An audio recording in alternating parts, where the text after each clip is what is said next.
Sekjen PDI Perjuangan Hasto Kristianto mengaku dilaporkan ke polisi buntut pernyataannya dalam sesi wawancara di 2 media televisi swasta nasional.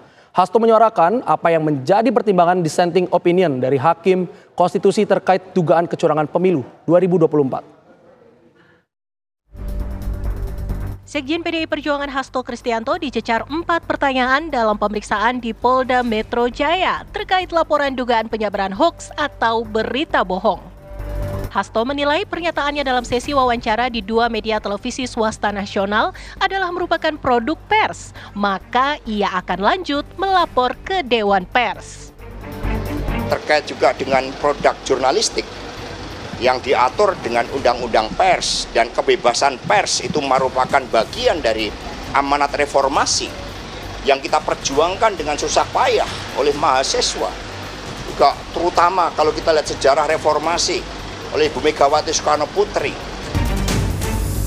Hasto dilaporkan terkait 3 pasal ke Polda Metro Jaya, yakni pasal 160 KUHP dan atau pasal 28, serta pasal 45 Undang-Undang Informasi dan Transaksi Elektronik atau ITE.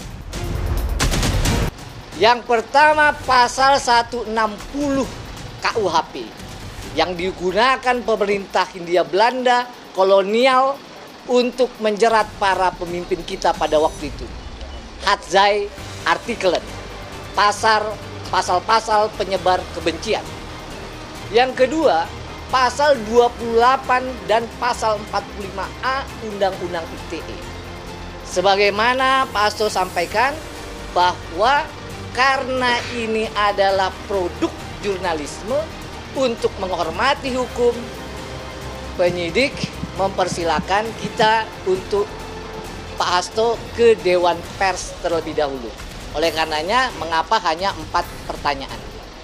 Jadi, ini sekali lagi adalah hak Pak Hasto untuk menyuarakan kebenaran, termasuk kecurangan pemilu yang sudah menjadi pertimbangan Hakim Majelis Konstitusi di 3 dissenting opinion.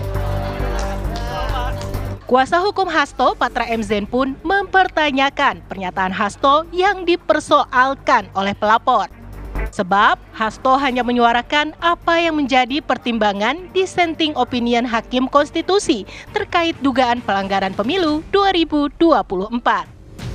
Dari Jakarta, Tim TV One mengabarkan.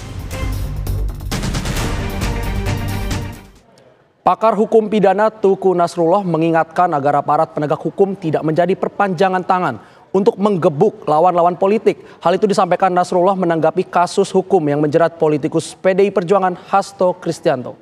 Pernyataan Hasto yang menuding adanya kecurangan di pemilu dilaporkan ke polisi atas dugaan penyerangan berita atau penyebaran berita bohong. Bahwa pertama saya ingin mengingatkan seluruh aparatur pemerintah dan aparatur penegak hukum. Kita jangan kembalikan negara kita kepada rezim otoriter, ya. Rezim yang memukul lawan-lawan politik yang berbeda pandangan politik dengan menggunakan produk hukum. Hal yang seperti ini harus dilawan oleh siapapun.